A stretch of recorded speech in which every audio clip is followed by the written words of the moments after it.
화면 좀 띄워주실래요? 오늘 이렇게 여러분들 만나 뵙게 돼서 너무 반갑습니다.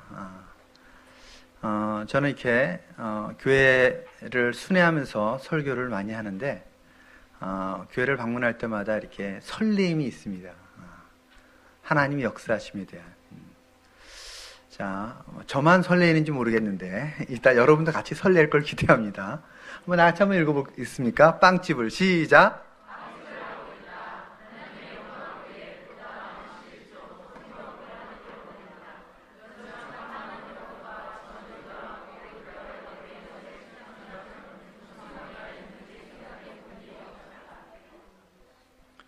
빵집을 하는 사장이었어요. 젊은 집사였죠. 30대 중반 내외 하여튼 빵집을 잘하고 있었어요. 왜냐하면 빵집이 잘 돼서 직원이 10명씩이나 됐고 또 전국적인 프랜차이즈를 내겠다. 이런 뭐 기대가 있는 그런 젊은 사장이었는데 이 사장은 이제 제가 하는 이제 소묘 아카데미라는 이제 세미나를 참석했다가 첫째 주, 둘째 주 가면서 이 설렘을 갖고 왔던 친구가 맛이 갔어요. 왜 그랬을까요? 자신은 돈을 버는 일을 하기 때문에 보다 많은 11조, 보다 많은 감사헌금, 보다 많은 구제헌금, 성경금을 하는 게 자신의 사명이라 생각했던 거예요. 당연히 크리스찬이니까 뭐 직원들도 잘해줘야 되고 뭐 저렴한 비용으로 좋은 양질의 것을 어떻게 하면 싸게 해서 보다 싸게 빵을 팔까?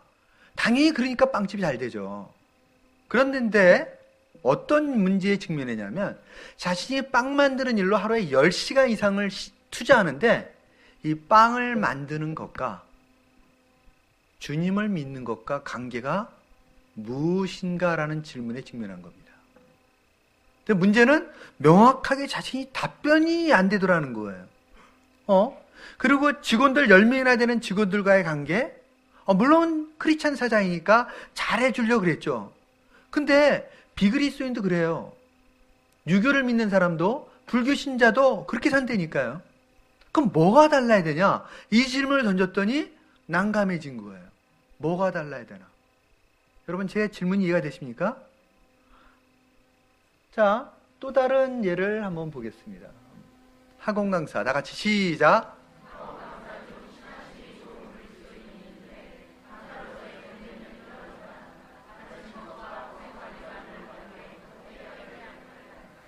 네, 이분은 학원장이셨죠.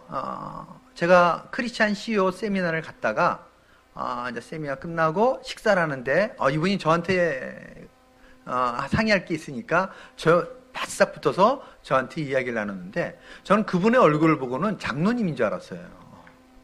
근데 알고 보니까 교회를 나간 지 2년이 안 됐었어요. 그 당시에. 이분은 평생 불교 신자로 살았고 나름대로 선하게 살려고 노력을 했더라고요. 그러니까 불교 신자로 이 신앙이 좋았던 사람이에요. 그러니까. 그랬는데 이분이 한 친구가 자기한테 아버지 학교를 너도 한번 가봐라. 내가 얼마 전에 아버지 학교를 갔는데 너무 좋았더라. 이런 말을 들은 거예요. 그래서 이분이 보니까 아버지 학교를 어디서 하길래 거기를 참여를 했던 겁니다. 했는데 같은 조의 조장이 교회 장로님이셨어요. 근데 이분은 교회에 대해서 상당히 부정적이었대요. 왜냐하면 교인들에 대해서 자기가 만났던 교인들 중에 이렇게 썩 괜찮은 분이 없었고, 두 번째는 매스컴에서 나오는 내용들이 교회에 아주 부정적인 거 나올 때마다 교회는 정말 문제가 많은 곳이구나 라고 생각하고 그냥 아무 생각 없이 살았던 거예요. 근데 왜 그렇게 많은 사람이 주일날 모이고 이런 건 뭐 관심이 없었던 거죠. 근데 장로님이 너무 이 5주 동안 지나가는데 감동을 주고 도전을 줘가지고 좋았는데 마지막 말이 이거였답니다. 그분한테 교회를 한번 나가보는 게 좋을 것 같다고. 그분과 헤어지고 났는데 그 말이 그래서 자기가 인터넷을 뒤져본 겁니다. 그랬더니 요즘 인터넷에 설교들이 뜨지 않습니까? 설교를 듣기 시작했던 거예요. 그런데 이분이 재밌는 얘기를 하더라고요. 교회마다 목사님 스타일에 따라 설교가 다르더라는 거예요. 근데 어느 교회 목사님 설교가 너무 마음에 와닿던 것입니다. 그래서 그분 설교를 듣다가 이분이 자발적으로 교회를 가기 시작해가지고 신앙을 하게 된 거예요. 그리고는 변화가 일어났어요. 어떤 변화였을까요? 지금까지 인생을 속고 살았던 인생이 너무 억울했던 거예요. 야, 내가 지금까지 왜 이 진리를 알지 못하고 예수 그리스도를 이렇게 배척하고 무관심하게 살았을까? 이런 생각을 한 겁니다. 그러니까 정말 전도가 중요해요. 근데 어떤 전도가 중요해요? 도전을 줄 수 있는 전도가 필요한 거예요. 도전을 줄 수 있는.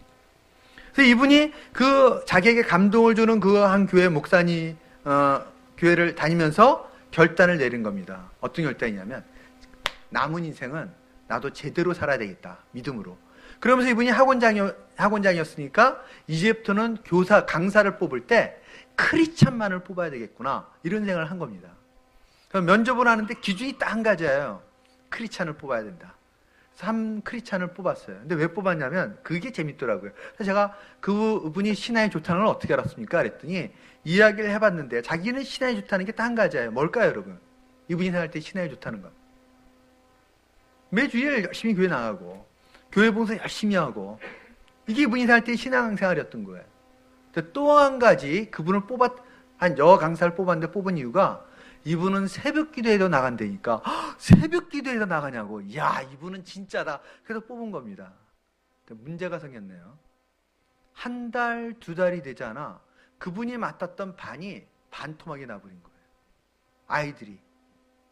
이분이 이걸 이해가 되지 않았던 거예요. 학원장님이. 아니 근데 그분이 강사 생활을 처음 하는 분이면 초짜니까 내가 좀 지도하면 되겠지. 그럴 텐데 그게 아니라 경력자를 뽑았는데 아니 왜? 아이들이 관리가 되질 않는 거예요. 두 가지 이분이 딜레마에 빠진 거예요. 첫 번째는 아니 신앙이 이렇게 좋은 사람이 어떻게 아이들을 가르칠 때 이렇게 잘 가르치지 못할까? 두 번째는 왜 애들을 일대로 이렇게 관리를 잘 못할까? 이 두 가지가 이분이 딜레마에 빠진 거예요. 그래서 자기가 몇 번 그분하고 그냥 상담을 했던 거죠. 그리고 이제 저한테 묻는 겁니다. 목사님, 이걸 어떻게 이해해야 됩니까? 자, 여러분 이럴 때 여러분은 뭐라 답변해 주실까요? 자, 옆 사람에게 질문을 던지는 겁니다. 뭐라 답변하면 좋을까요? 시작. 옆 사람에게 질문하니까 옆 사람에게.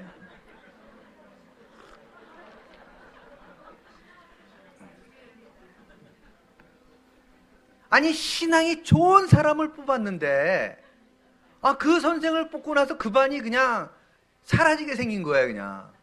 그러니까 이 학원장님이 초신자잖아요. 이 초신자인 학원장님이 나이가 50대 후반이었어요. 그때 만났을 때. 딜레마에 빠진 거예요. 딜레마에. 이거 어떻게 이걸 이해를 해야 될 것인가. 그렇다고 그만두라는 말도 못하겠대요. 왜? 신앙이 좋은데. 이분의 편은 이게 어떤 뉘앙스일까요? 그만두게 하면 하나님께 벌 받지 않을까? 뭐 이런 두려움이 있는 거야. 그러니까 실제야 여러분. 이 사람이 평생 살았던 불교적 신앙에 의하면. 제가 지금 뭘 얘기하려고 그럴까요? 신앙이 좋다는 것과 직업, 직장생활은 무슨 관련이 있을까? 하나님의 일에 대한 오해들이 있어요. 첫 번째로 볼까요? 다 같이 시작. 이거는 비즈니스를 하는 분이었어요. 저는 어느 날 이분을 만났는데 이분이 이제 큰 타운하우스를 개발하고 하는 그런 분이었어요. 근데 제가 어느 날 지나가다가 내 아내가 이 집 너무 이쁘게 졌다 그래가지고 한번 보자 그러다가 보고 이 집을 진 분이 거기 그냥 카페에 앉아 있길래 앞에 딱 앉아서 집이 너무 멋있습니까? 라고 해서 이야기를 시작했어요. 그래가지고 무려 처음 만났는데 4-5시간 이상을 이야기하는 것 같아요. 주로 저는 들었죠. 그분이 자기 인생 스토리를 다 얘기하더라고요. 왜 그랬을까요? 저도 그게 궁금했어요. 나중에 물어봤어요, 제가. 처음 만난 저에게 왜 그걸 다 털어놨습니까? 그랬더니 제가 목회자라고는 전혀 상상을 못했대요. 단 신학교 교수인 줄 알았대요. 아니면 일반 대학 교수인데 크리스찬인가 아닌가. 비즈니스맨은 아닌 것 같은데 어떻게 이렇게 이해를 잘할까. 그래가지고 이제 이야기를 하다가 자기 인생 투를 다 얘기를 했던 거예요. 그래서 제가 이분을 저희 집으로도 초대를 했죠. 그래서 그냥 식사 대접을 제가 했어요.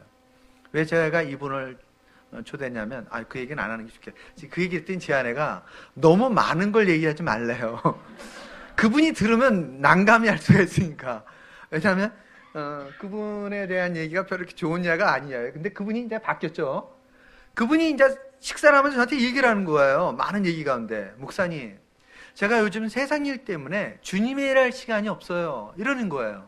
저 이런 말을 들을 때마다 가슴이 철렁 가라앉아요. 왜 그럴까요? 문제가 심각하기 때문에. 이 말의 고백에. 이분이 말하는 세상 일이 뭘까요? 비즈니스였어요. 비즈니스. 이분이 말하는 주님의 일은 뭐예요? 모인 교회에서의 모든 영적인 활동이에요. 예배를 드리는 일, 봉사하는 일, 그 다음에 성경 공부하는 일.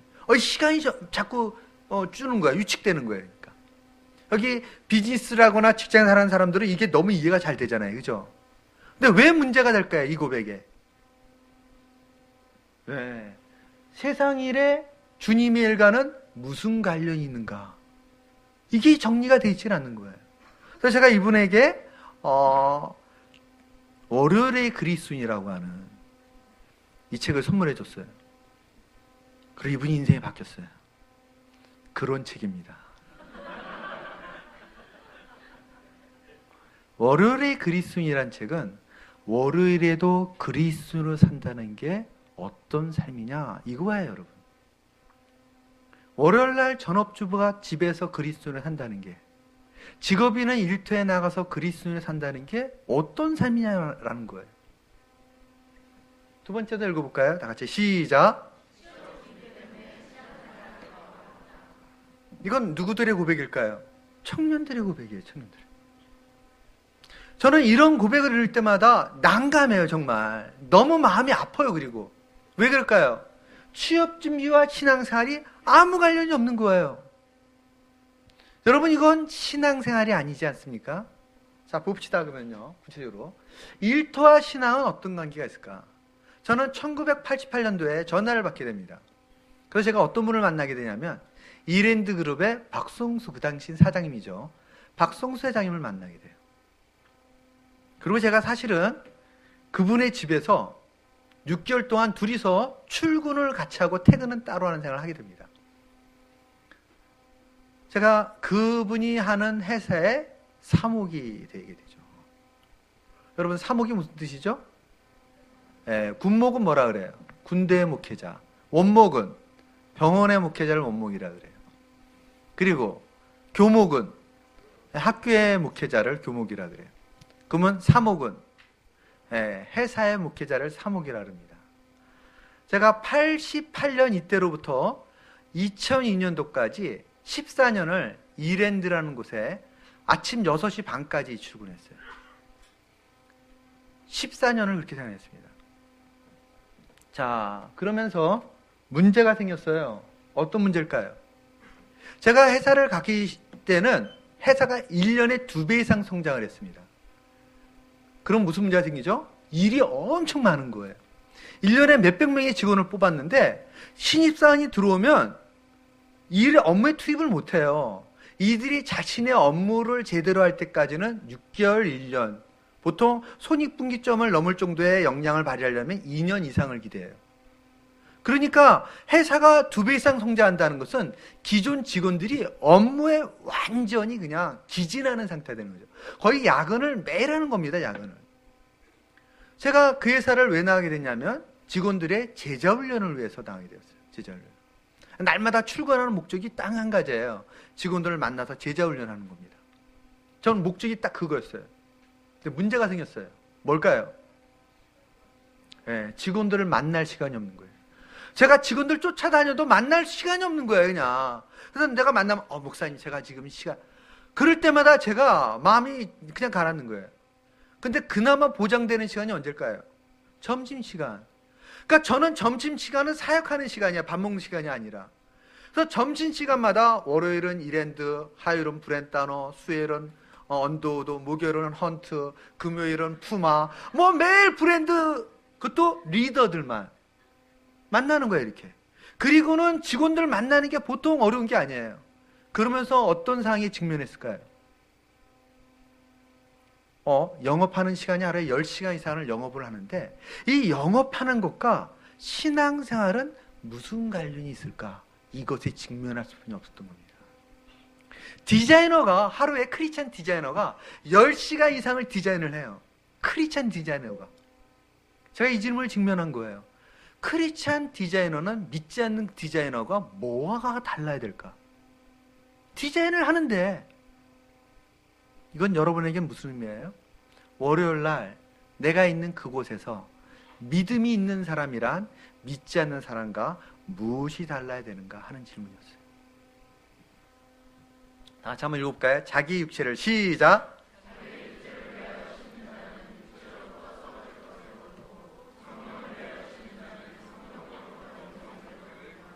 갈라디아서 6장 8절은 6장 7절이 앞에 있는데 7절이 무슨 내용이에요? 심은 대로 거두리라 라는 그 유명한 말씀이 있는 겁니다.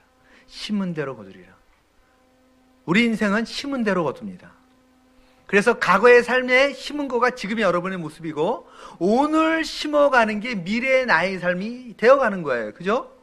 그런데 이 본문에 의하면 둘 중에 하나를 심는다는 거예요. 하나는 뭐예요? 육체를 위해 심는 거. 또는 뭐예요? 성령을 위해 심는 거. 우리는 날마다 육체를 위해 심거나 성령을 위한 삶을 사는 겁니다. 다 이해가 되시죠?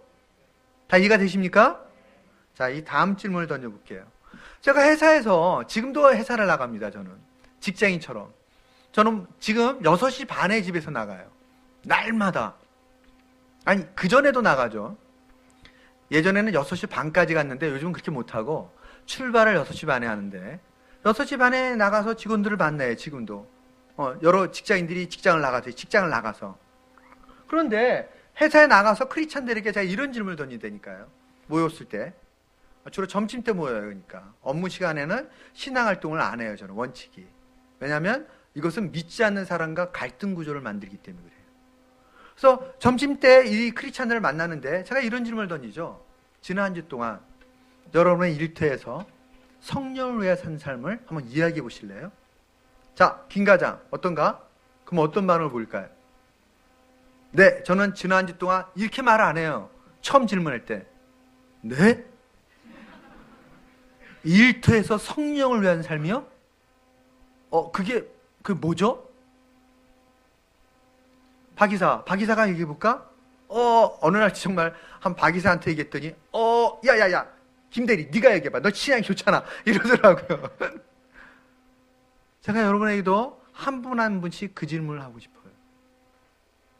지난 한 주 동안 일터에서 성령을 위하여 산 삶을 이야기해 보실까요? 이 질문을 던졌을 때 네, 저는 지난 한 주 동안 일터에서 성령을 위하여 이렇게 답변하는 크리스찬을 보기가 쉽지 않았어요. 제가 어떤 한 회사에서 신앙이 좋은 한 청년에게 질문을 던졌죠. 30 초반이었는데 김대리 한 주 동안 일터에서 성령을 위한 산 삶을 얘기해 볼까? 그랬더니 이 친구가 자신 있게 얘기하는 거예요. 목사님, 저는 업무 시작하기 전에 9시 업무 시작했는데 업무 시작하기 전에 반드시 기도하고 또 시간이 되면 성경도 읽고 시작합니다. 얼마나 모범적입니까? 제가 그 다음 질문을 했어요. 김대리, 업무 시작하기 전에 말고 업무를 하고 나서 성령을 위한 산 삶은 뭔가? 했더니 네? 열심히 사는데 최선을 다해. 아니, 그럼 불교 신자도 그렇게 산다니까. 그러니까 이 친구가 어떤 반응을 보였을까요? 모르겠는데요. 여러분은 어떻게 답변할 수 있을까요? 성경에 의하면 우리는 날마다 성령을 위해 살거나 육체를 위해 사는데. 그러니까 제가 이런 질문을 했더니 어느 날 한 임원이 저한테 이 질문을 하는 거예요. 목사님 질문은 너무나 어려워요. 여러분, 이것은 어려운 게 아니에요. 반드시 모든 그리스도인이 반드시 답변해야 될 질문이죠. 너무나 많은 경우에 하나님의 일에 대한 오해가 있어요. 제가 이제 하나씩 보여드릴 때마다 큰 소리 읽는 겁니다. 네, 전부 다 읽어야 돼요. 지금 분위기 경로당 분위기예요. 아시겠죠? 다시 두 번째. 오케이.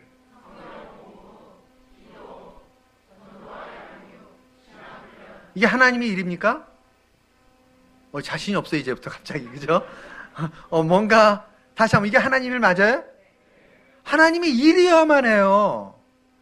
근데 제가 직면한 문제는 뭐였어요? 이것만 하나님의 일이면 직장 생활이 어떤 관련이 있는지 제가 답을 못 하겠더라고요. 이게 제가 직면한 제 사역의 현장이었어요. 지금도 너무나 많은 크리스찬들이 하나님의 일을 알아요. 그런데 이것만이 하나님의 일이면 가정은, 직장은 명쾌하게 답이 내려지지가 않는 거예요. 대충은 알아요, 대충은. 근데 대충 알으면 구별된 삶이 불가능하죠. 자, 왜곡된 신앙생활의 특징은 뭔지 아세요? 우리들의 삶의 중요한 영역이 이렇게 세 부분이 있는데, 한국의 많은 크리스찬들이 왜곡된 신앙생활을 하고 있는데, 그건 뭐냐면, 신앙생활을 얘기하라 그러면 예배당을 중심으로 하는 활동을 얘기해요. 소위 영적인 활동이라는. 아니, 직장인은 삶의 대부분을 직장에서 보내요. 잠자는 시간을 빼놓고. 근데 직장인에게 간증을 시키면요, 간증이 다 미션 트립 갔다 온 거, 교회 건축했던 거, 어떤 그런 걸 얘기해. 그거 말고 일터에서 직장 생활에 이러면 너무 난감해하는 표정을 짓는 거예요. 특히 이렇게 얘기하면 더 난감해하죠. 지난 한 주 동안 일터에서 하나님과 동의한 삶을 얘기해 볼까요? 그러면 네? 여러분, 왜곡된 신앙생활의 특징은 한마디로 말하면 뭐예요? 삶과 신앙이 분리되어 있어요. 자, 이걸 한번 실제적인 예를 들어 볼게요. 한국이 얼마나 심각한 상황인가. 경남기업 아십니까? 벌써 잊었나요? 제가 2015년에 일어난 사건만 보여드릴 거예요, 지금. 2015년에 경남기업 사건이 완전히 국내의 모든 매스컴을 장악했는데, 제가 받은 충격은 뭐냐면, 이 회사가 작은 회사가 아니에요. 매출이 1조가 넘는 회사입니다. 제가 이 회사를 좀 알아요. 뭐 조사해서도 알지만 이 회사를 다녔던 한 직원을 만나게 돼요. 그것도 경리과에서 일했던 이 직원 말이 하면, 이 회사는, 이 직원이 이 신앙 고백을 하더라고요. 목사님, 저는 이 회사 다닐 때 2년을 다녔는데 출근할 때마다 기도했답니다. 너무 힘들어서. 분식회계가 사라지도록. 그런 회사예요. 근데 그거를 누가 주도하는지 아십니까? 장로님. 그분 잔살했죠. 좀 더 리얼한 얘기를 하고 싶은데 이게 녹화되고 하기 때문에 요즘 못해요. 너무 관련된 뭐 이렇게 사람들도 있고 그래서 너무 마음이 아파요. 두 번째, 일강공용, 방산비리, 1,000억대가 넘는 방산비리를. 그래서 이분이 교회, 작은 교회가 아니에요, 여러분. 그 교회 지하실에 저분의 전용, 안 가봤어요, 거기. 전용 사무실이 있대요. 이게 바로 돈 세탁 루트였답니다. 이게 여러분, 제가 조사한 게 아니에요. 그냥 인터넷에 매일 그 당시에 떠던. 이 일을 누가 주도했다고요? 장로님. 해군 참모총장. 뭐예요? 해군 중에 제일 높은 지위에 오르신 분이에요. 이분이 해군 참모총장이 되자 그 교회에서 감사 예배를 따로 드렸어요. 지금은 모르겠어요. 제가 그래서 그 당시에 딱 쳤더니 감사 예배 장면이 뜨더라고. 아직 안 지은 거예요. 지금 지었을지 몰라요. 근데 이 참모총장의 이 간증 내용이 너무 감동적이에요. 내용이. 구속됐어요. 공통점이 다 뭐예요? 주일은 주님과 함께. 정말 이분은 정말 훌륭하신 분이었어요. 왜냐하면 제가 이분을 직접 만난 일이 있는데 정말 훌륭하시더라고. 근데 구속됐어요. 여러분, 어떤 한 교회의 사건이 아니에요. 제가 이 사건들을 보면서 너무 많은 생각을 하게 됐어요. 지금 보여드렸던 그 사건들은 다 2015년도에만 일어난 사건이에요. 그것도 매스컴에서 그냥 연일 그 일을 주도했던 분들이에요. 장로. 제가 이 질문을 하죠. 어떻게 이런 일이 일어날 수 있을까요? 이분들은 초신자가 아니라니까요. 교회를 1년 다녔거나 6개월 다녀서 3년 다녀서 아직 신앙을 잘 모르는 그런 분이 아니에요. 이분들은요, 그 교회에서 제일 영향력 있는 위치에 있었던 분이에요. 또한 사회에서도 자신의 영역에서 대단히 큰 영향을 가졌던 분들이었어요. 근데 안타깝게도 연이어 이런 일들이 일어나는 거예요. 그 2015년 한 해만. 그러면 2015년만 일어났어요? 아니요. 제가 시리즈로, 저는 이쪽 사역을 하기 때문에, 일태 사역을 하기 때문에 이게 너무 민감해요. 왜 그럴까요? 직원들이 저한테 묻는다니까요. 목사님, 왜 이런 일이 일어났을까요? 저한테 물어요. 제가 비켜갈 수가 없어요. 여러분, 제가 나가는 회사는요, 일반 회사 다르듯이 크리스찬이 5%도 안 돼요. 여러분이 나가는 회사는 크리스찬이 90% 이렇게 되는 회사 있나요? 간혹 있어요. 이런 일이 연이어 발생하는 이유가 뭘까요? 제가 하고 싶은 질문이에요. 그랬더니 어느 교회에서 그러더라고요. 옆에 있는 장로님이, 장로님 말씀해 보세요. 그러더라고요. 그러니까 이 장로님이, 난 아니야, 난. 여러분, 이런 일이 연이어 일어나는 것은 제가 결론을 내렸어요. 뭐냐면 그분들이 월요일부터 금요일까지 어떻게 살던 어떤 교회도 주일날 묻질 않는 거예요. 저는 의왕 우리 교회는 어떤지 모르겠어요. 여러분들이 월요일부터 금요일까지 어떻게 사는지 관심이 있는지, 그리고 여러분의 월요일부터 금요일까지 삶에 대해서 그 깊이 고민하는지, 그리고 여러분이 월요일부터 금요일까지 제가 쓴 책처럼 월요일에도 그리스도로 사는 것이 교회라는 것이 확인되는지. 제가 지금까지 정말 많은 교회를 순회했습니다. 시카고, 국내뿐이 해외까지, 동경, 싱가포르, 런던, 이스탄불, 뭐 정말 많은 곳을 순회했어요. 근데 안타깝게도 모인 교회 안에서 흩어져 사는 삶의 현장인 일터의 얘기를 어떻게 살아야 될 것인가를 대안을 세우며 프로그램이 있는, 훈련 프로그램이 있는 교회는 만나보기가 쉽지가 않아요. 지금 몇 교회 있습니다. 제가 사역했던 교회. 저는 주로 그 일을 해요.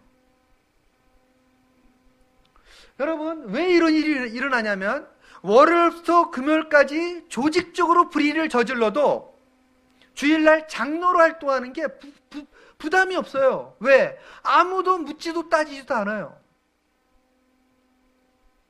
우린 지극히 상식적으로 이게 말도 안 되는 것이라는 걸 알고 있는데, 문제는 일터에서의 신앙생활이, 직업을 갖고 있는 분은 알겠지만 쉽지가 않아요.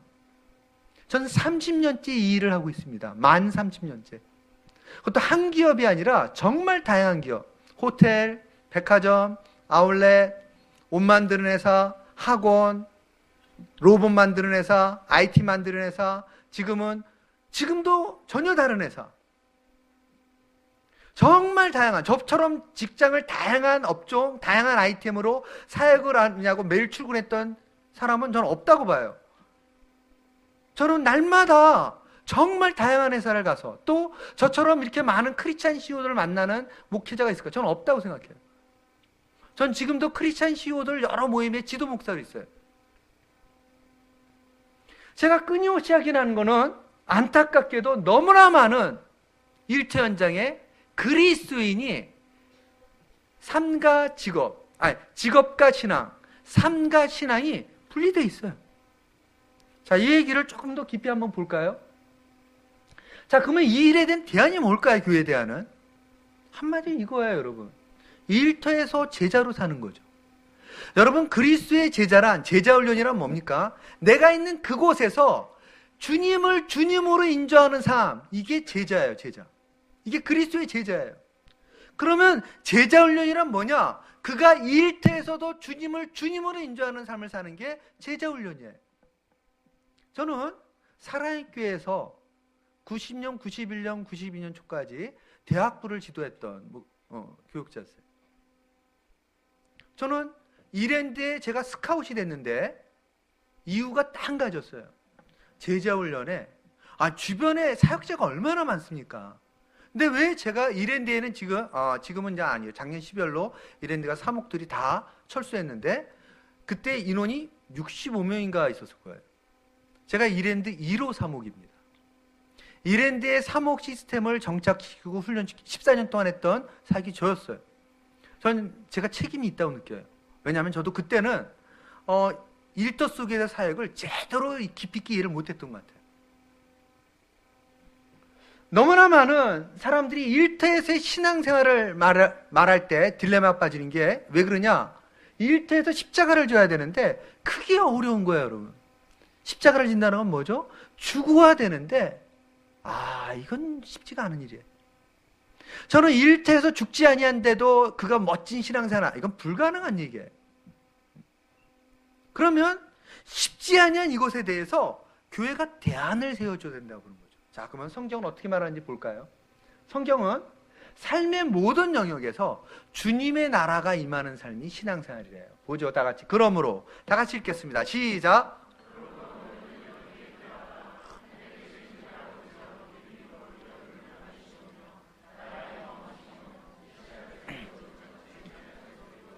예수께서 말씀하시기를 너희는 이같이 기도하라는 거예요. 이렇게 기도하라는 겁니다. 하늘에 계신 우리 아버지, 이거 하나하나 좀 깊이 있게 나눌 필요가 있는 아주 놀라운 고백을 주님이 가르쳐 주는데, 오늘 시간이 없으니까 나라가 임하옵소서라는 요 내용을 한번 봅시다. 이게 무슨 뜻일까요? 주님이 이렇게 기도하라는 겁니다. 나라가 임하옵소서라고 기도해라. 수시로. 이게 무슨 뜻이죠? 이것은요, 이 말은 주님의 통치가 임하길 기도라는 거예요. 자, 어디서요? 내가 있는 곳에서. 아니, 내가 있는 곳에서야, 내가 있는 곳. 내가 외식을 나갔든지 운전을 하든지, 운전하면 본색을 드러내는 분이 많죠, 그죠? 운전을 하든지 아니면 일터에서 거래처를 만나든지, 돈을 버는 그 현장에서, 또는 공무원이면 내가 일하는 그곳에서, 내가 일하는 모든 곳에서 주님의 통치가 임하기를 주님이 기도하라 말씀하시는 거예요. 신앙생활이란 뭐냐? 하나님의 통치를 받는 삶이에요. 모인 이곳에서도 통치를 받지 못하면 이건 신앙생활이 아니죠.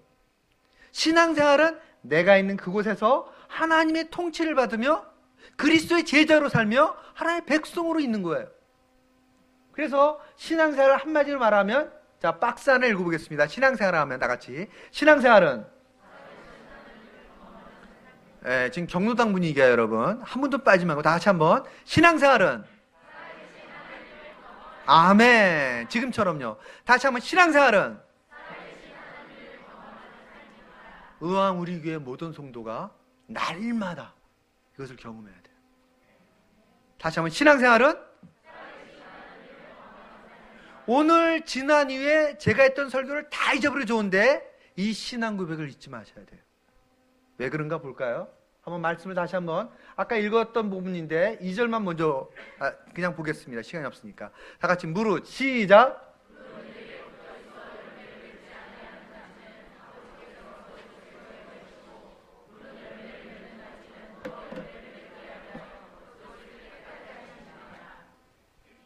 예수께서 나는 참 포도나무여 내 아버지는 농부라 이렇게 말씀하시면서 무릇 내게 붙어있어 열매를 맺지 아니하는 가지는, 이 말씀은 무슨 말이에요?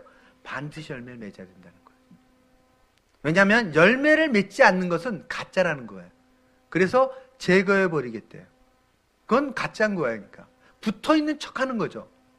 만일 내가 포도나무에 접붙임이 됐으면 이걸 뭐라 그래요, 여러분? 거듭남이라 그래요. 거듭남. 어느 날 하나님의 은혜로 내 인생에 가장 놀라운 사건이 일어났는데 그게 뭐냐? 생명 대신 참 포도나무에 내가 접붙임이 되는 사건이라는 거예요. 여러분 거듭나셨나요? 많은 분이 아직 거듭 안 나셨어요. 다시 한번. 여러분 거듭나셨습니까? 그렇다면 접붙임이 된 거예요. 아시겠죠? 근데 접붙임이 된 걸 어떻게 할 수 있느냐? 열매로 할 수가 있는 거예요. 맞아요? 이 말씀 보니까 열매로 할 수 있는 거예요. 그러니까 반드시 열매를 맺어야 되는 거예요. 자, 그럼 질문. 열매란 뭐예요? 내가 맺어야 될 열매라. 자, 옆 사람에게 질문 던져보세요. 무슨 열매를 맺습니까? 시작. 지난 한 주 동안, 지난 한 달 동안. 질문을 하라 그러면 질문을 딱 하고 우리는 다 묵상을 시작해요, 이제. 안 나눠요. 절대 안 나누시더라고. 어떤 한 교회가 아니라 한국의 모든 교회는 예배 시간에는 말씀을 나눠야 되는데 안 나눠. 그냥 앞에 사람만 봐요. 앞에. 아니야, 앞에 목회자만. 시간만 있으면 좀 나누고 발표를 시키고 싶어요. 제가 이 질문을 했더니 막 얘기를 했어요. 그래서 어느 분 얘기해보라 했더니 어느 교회에서 한 청년이, 자, 여러분이 맺어야 될 열매가 무엇입니까? 그랬더니 이 청년이 갑자기 포도요! 그러더라고요. 이 청년이 자다가 깼나. 이건 미친 거야 진짜. 아니, 여러분이 맺어야 될 열매가 포도면 정상이 아니죠. 그러면 다시 한번, 여러분이 맺어야 될 열매가 뭐예요? 열매를 반드시 맺어야 되는데, 열매를 맺지 않으면 저는 이렇게 말해요. 짝퉁 크리스찬입니다. 성가대도 쓰고 주일학교 봉사도 하는데요, 그러면 바리새인 같은 짝퉁입니다. 그분은 장로님이신데요, 그러면 그분은 바리새인 중에서도 괴수입니다. 중요한 거는 목회자든 선교사든 장로든 권사든 집사든 그게 중요한 게 아니라 딱 한 가지예요. 열매를 맺어야 되는 거예요. 날마다. 자, 질문. 열매가 뭐예요, 그러면? 포도가 아닌 건 확실한데. 그랬더니 많은 교회가 뭘 얘기하냐면 성령의 9가지 열매, 이게 딱 생각난대요. 유일하게 그것도 사랑, 희락, 평온이 9가지 열매가 있어요, 성경에. 진짜 이것만 열매일까요? 제가 찾아봤어요. 그 모든 성경의 열매를 다 찾았어요, 제가. 그랬더니 실제 나오는 단어들이에요. 의의 열매, 빛의 열매, 좋은 열매, 회개에 합당한 열매, 아시아에서 처음 익은 열매, 구원의 열매죠. 그죠? 자, 다 이해가 되죠, 그러니까. 그죠? 그래서 열매가 쭉 나오는데 예수님과 제자들이 너무 강조한다는 걸 제가 알았어요. 열매를. 왜? 열매가 없으면 신앙생활이 아닌 거예요. 자, 그럼 질문. 이 열매들이 다 뭘 의미하는 걸까요? 자, 따라하세요. 열매란? 다 같이 한 분도 빠지지 말고. 열매란? 성령께서 역사하실 때 일어나는 변화. 자, 제가 열매란 하면 여러분이 답을 얘기하는 거예요. 열매란? 3번을 반복하면 외울 수가 있어요. 열매란? 다시 한번, 열매란? 나의 일터에서 성령께서 역사하시면 말이 바뀌고 생각이 바뀌고 감정도 바뀌어요. 표정도 바뀌어요. 가정에서도. 내가 있는 모든 곳에 성령이 역사하시면 나는 죽고 부활의 주님이 드러나요. 주님이 이 열매를 맺기를 원하시는 거예요. 신앙생활이란 내가 있는 그곳에서 하나님의 통치를 받는 삶. 또 다른 표현을 했더니 뭐예요? 열매를 맺는 삶. 또 다른 표현을 하니까 뭐예요? 성령을 위하는 삶. 자, 동일한 의미를 그 사항에 따라 성경은 다양하게 보여주고 있는 겁니다. 자, 그래서 열매를 맺어야 되는데, 자, 4절을 볼까요? 다 같이 시작.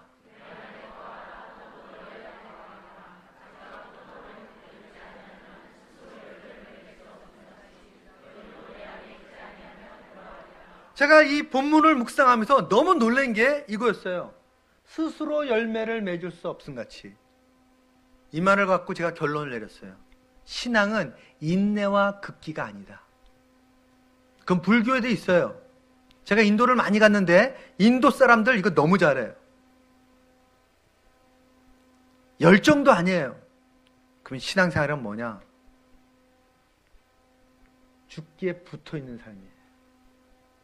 내가 일터에 있든지 가정에 있든지 내가 있는 그곳에서 내가 주님을 떠나 있으면 신앙생활이 아닌 거예요. 신앙생활이란 내가 열매를 맺는 삶인데 열매를 맺으려면 반드시 붙어 있어야 돼요. 자, 5절도 한번 볼까요? 다 같이 5절 시작.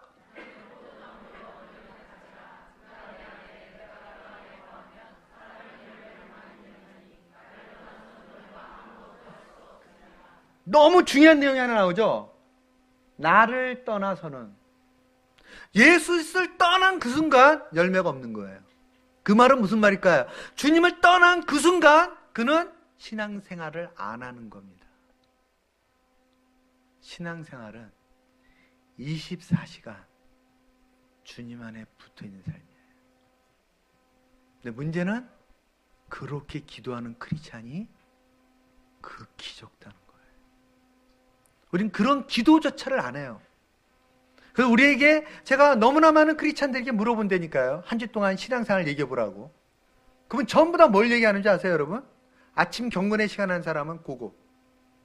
그 다음에 수요일이나 신우회 활동했던 사람은 그거. 너무나 많은 크리스찬들이 신앙생활을 성경이 말해주는 대로 말하질 않아요. 성경은 신앙생활을 뭐라 말하냐? 한마디로 열매 맺는 삶이에요. 근데 열매 맺으려면 어떻게 해야 되느냐? 주님 안에 붙어 있어야 된대. 언제? 24시간. 자, 너무나 많은 크리스찬들이 주님 안에 붙어 있는 삶을 잘 몰라요. 심할 경우는 예배를 드렸다가 끝나며 나가면서부터 떨어져요. 포도나무로부터. 그리고는 왜 이렇게 살았어요? 그러니까 평생을.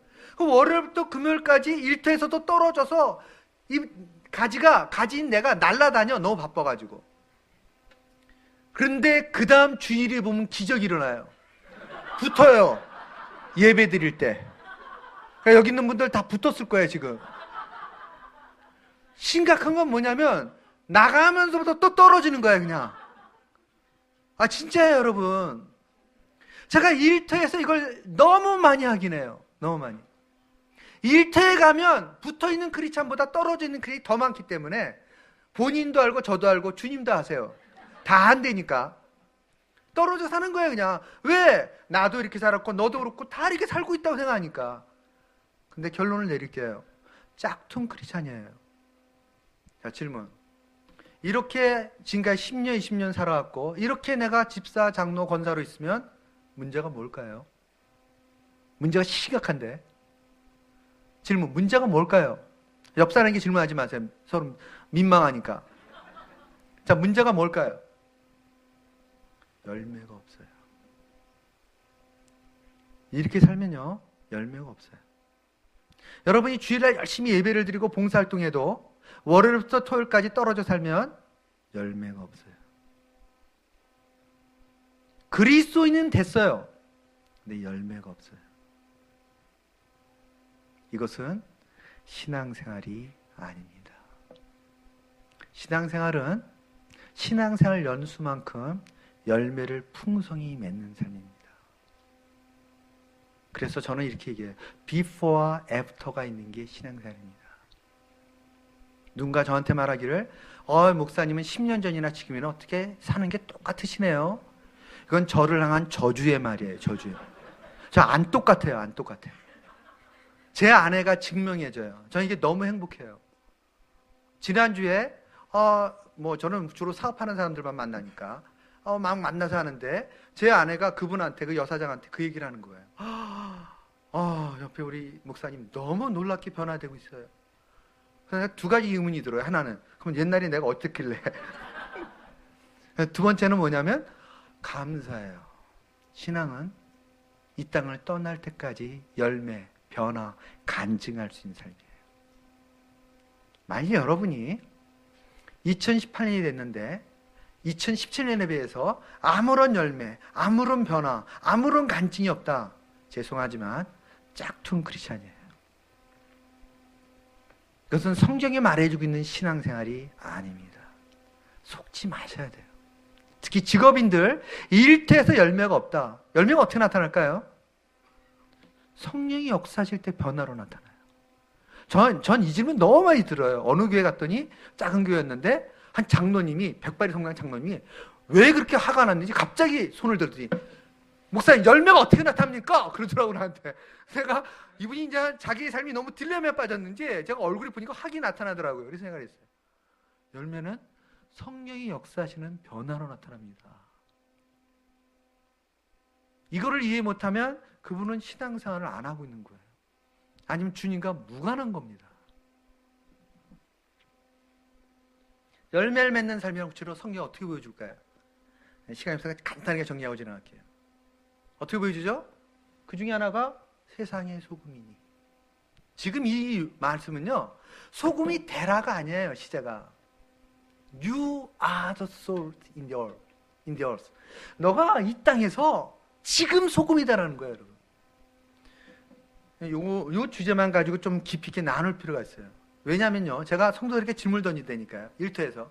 어이, 박 과장, 지난 한 주 동안 일터에서 소금으로 산 사람 얘기해 볼까? 그럼 반응이 어떨까요? 네, 저는 이렇게 하네요. 네? 아니, 소금인데 소금으로 산 사람을 얘기해 줘야 될 거 아니에요. 두 번째, 너희는 세상의 빛이라.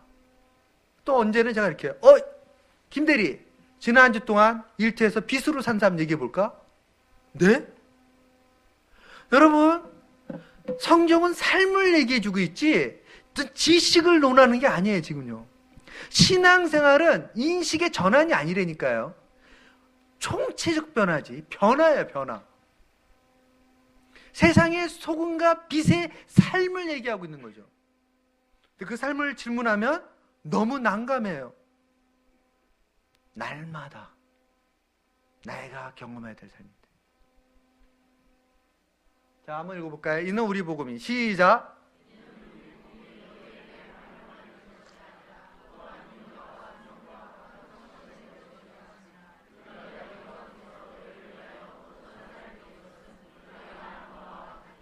제가 이 말씀을 너무 좋아해요. 왜 그럴까요? 제가 일터 사역을 하는데, 날마다 직장을 나가는데, 회사를 나가는데, 직원들을 만나는데, 주님이 그리스도인에게 요구하시는 삶이에요. 자꾸 우리는 복음을 얘기할 때 말로만 전하려고 그래요. 말로만. 근데 성경은 그렇게 말해주고 있질 않아요. 말로 전해야죠, 당연히. 전 그래서 길거리 전도에 대해서 대단히 부정적이에요. 제발 말하지 말고 보여주십시다. 제발. 예수를 말하지 말고 예수를 보여줍시다. 이게 성경이 말해주는 신앙생활이에요. 근데 보통 방송에 나오거나 전도 많이 하는 사람은 제가 볼 때 궁금해요. 뭘 보여주는지. 말로 전도해요. 말로만. 전도왕은 소문이 나야 돼요. 이렇게. 그 사람의 삶에 하나님의 능력이, 그 사람의 삶에 성령의 역사가, 그 사람의 삶에 믿음으로 말미암은 넘치는 확신이 보여줘야 돼요. 보여줘야 돼요. 저는 의왕 우리 교회가 하나님이 여기에 세우신 목적이 그거라고 생각해요. 여러분을 통해서 여러분의 가정과 일터에서 주님이 보여주길 원하세요. 보여주길 원해. 이 삶을. 근데 사단은 우리가 끊임없이 속고 살길 원해요. 난 열심히 교회를 다니는데, 난 봉사도 얼마나 열심히 하는데, 이 정도를 한다는 게 내가 얼마나 수고하는 건데. 속지 마셔야 돼요. 주님이 기준이 그게 아니에요. 자, 마지막 한 구절 여기 읽고 마칩시다. 다 같이 읽을까요? 시작.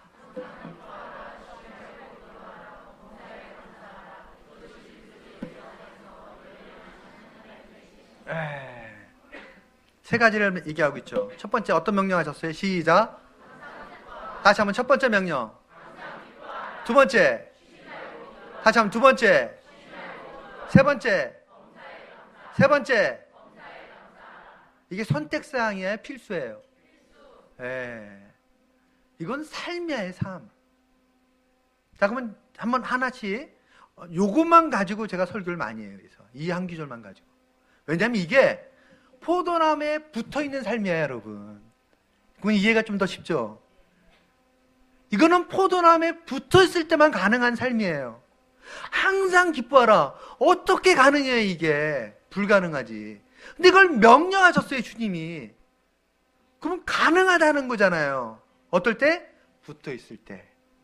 이제 이해가 되시죠? 열매입니다, 그래서. 자, 근데 실제 기쁘지 않아. 너 어떻게 기뻐해요? 기쁘지 않은데.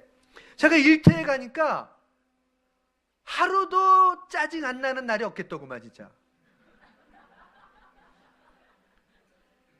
이건 나와 관계없어요, 그냥. 그 일터라는 사항이 연락이에요, 그냥 연락이에요, 그냥. 제대로 하루도 모든 게 완벽하게 되는 날이 없잖아요, 하루도. 그죠? 근데 어떻게 기뻐해요? 응? 화만 안 내도 되게 은혜로운 삶인데. 근데 기뻐하라잖아요, 기뻐. 그럼 미쳐야 될까요, 우리가? 너무 놀랍게. 제가 요즘 제가 나가는 회사들은요, 크리스찬 비율이 예를 들어 지금 한 회사, 지금은 이제 많죠. 처음 딱 갔더니 53명인가가 직원인데 크리스찬이 딱 2명이더구만. 나를 부른 사장, 그 다음에 극히 내성적인 한 여직원, 입사 1년도 안 돼. 아니 제가 다 만났더니 가나안 성도가 10명이나 돼. 가나안 성도가 뭐예요? 가나안, 거꾸로 해보세요. 가나안, 시작. 안 나가는 거예요, 교회를. 근데 다 기독교라 썼어. 이 중에 몇 명은 모태신앙이에요, 진짜. 그리고 이 중에 몇 명은 이제 지방에서 올라왔는데, 지방에 내려가면 부모님 만나러 갔을 때는 주말에 교회를 가요. 왜? 부모님이 장로님이거나 권사님이거나 집사님이니까. 근데 서울 와서는 안 다녀요. 자, 제가 이런 회사를 나가는데 지금은 이제 제가 16명인가를 매주 만나죠. 성역 공부하기 위해. 제가 이런 회사를 나가는데 항상 기뻐하라를 전 직원에게 교육을 시켜요. 이 하나님의 뜻이니까. 어떻게 교육을 시킬까요? 어떻게? 이게 시간만 있으면 이것만 가지고 예화를 들 게 너무 많은데 하여튼 간단하게 이거예요. 웃는 연습을 시키는 거예요. 특히 화가 날 때, 그래서 이런 걸 만들었어요. 분노 다스리기 또는 스트레스 관리. 제일 좋은 게 웃는 거예요, 여러분. 특히 이제 고객 상담이 들어오면 이제 전화를 받으면 그래서 어떻게 받니? 그랬더니 이러더라고요. 딱 하는데 막 소리 지르고 이러는 이런 진상 고객이 오면 이런데요.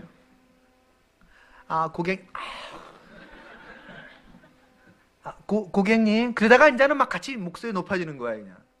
제가 이들에게 어떤 노하우를 가르쳐주는지 아세요? 앞에 거울을 갖다 놓게요, 거울을. 그 거울을 보고 얘기하게 해요. 여러분, 부부싸움 할 때, 어떤 실제 있었던 사건이죠.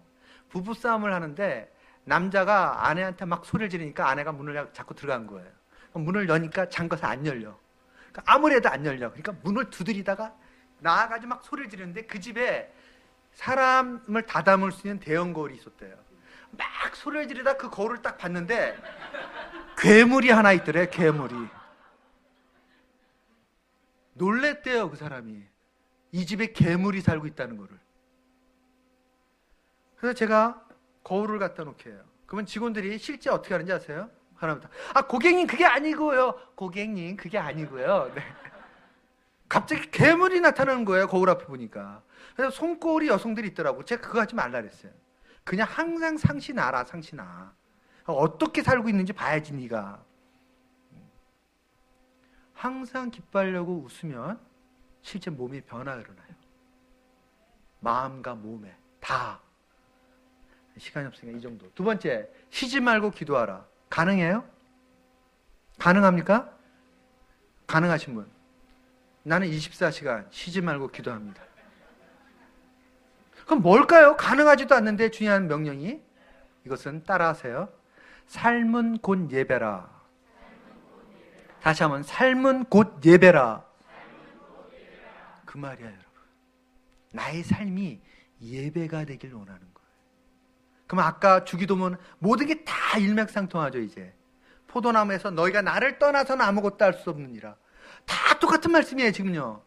창세기부터 요한계시록까지. 신앙생활은 24시간. 세 번째, 범사에 감사하라. 시작. 범사에 감사하라. 시간이 너무 많이 지나서 요 예화만 하고 마칠게요. 한 사람이 아프리카를 들어갔어요. 문명이 단절됐죠. 어떤 일이 일어났냐면 문명이 단절돼 아프리카 오지를 간 거예요. 전기도 없고 아무것도 없는. 밤마다 화장실을 못 가는 거예요. 왜? 모기떼 때문에. 낮에는 물을 먹을 수가 없는 거예요. 왜? 여러분, 제가 이런 오지를 가봤는데 그냥 그들이 먹는 물 마시죠? 쫙 탈수증으로 죽겠더라고요. 죽을 뻔했어요, 실제로. 며칠 못 살아요, 그러면요, 진짜로. 마치 우리 팀에 간호사가 같이 가가지고 간호사가 살렸는데, 그렇지 않았어 우리 팀 전부 다 죽을 뻔했어요, 그냥. 그 현지인들이 주는 특히 인도에서 한번 그랬는데, 인도는 왼손은 화장실 용도잖아요. 그죠? 오른손은 식사할 때 써요. 지금도 그래요. 그런데 그들이 원주민이 깎아주는 과일을 먹은 거예요. 잠깐 잊은 거죠. 호의를 베푸는데 먹어줘야죠. 그리고 단체로 죽을 뻔했어요, 그날. 이들이 주는 음식을. 똑같은 거예요, 여러분. 아프리카 오지를 갔는데 음식도 맘대로 먹을 수 없어. 물도 마실 수가 없어, 맘대로. 그 다음에 밤은 이분이 유럽 사람인데 다시 본국으로 왔어요. 탁 하면 물이 잘잘잘 나와. 감동. 불이 딱 들어와. 이 감동. 이건 설명이 필요 없어요. 그냥 이거 자체가 감동이야. 그냥 나가서 시동을 걸면 차가 부릉. 이 감동. 이건 뭐 말이 필요 없어요. 그냥 며칠이나 갔어요. 이 감동이 며칠이나 갔어요. 범사에 감사라가 그런 뜻이에요. 감사할 일이 없는 게 아니라 감사를 잃어버렸어요.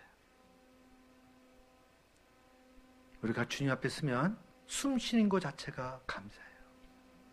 어떤 사람은, 저는 목회자니까 병원을 가게 되면 한 번 걷는 게 그 인생이 기적이 돼야 되는 사람이 있어요. 우리 매일 걸어 다녀요. 어떤 사람은 밥 한 번 제대로 먹는 게, 우리는 식사 모든 거, 오늘 여기까지 온 분들 다 정상이잖아요. 그죠? 이게 주님이 원하시는 감사의 삶이에요. 감사가 넘쳐야 돼요. 감사는 나와 너의 관계의 변화를 일으켜요. 인생의 변화를 일으킵니다. 자녀 양육에 감사를 일으키지 못하면 아이가 절대 행복할 수가 없어요. 다 같이 기도하겠습니다. 지금도 살아서 역사하신 하나님 아버지, 감사를 드립니다. 우리가 주의 은혜로 이게 주께 나오며 주의 은혜로 주님을 찬양합니다. 주여, 우리가 주의 은혜로 날마다 살 수 있는데 주님, 우리의 삶의 모든 현장이 주님과 함께하는 삶의 현장이 될 수 있도록 붙들어 주시옵소서. 감사를 드렸고 우리 주 예수 그리스도의 이름으로 기도했습니다. 아멘.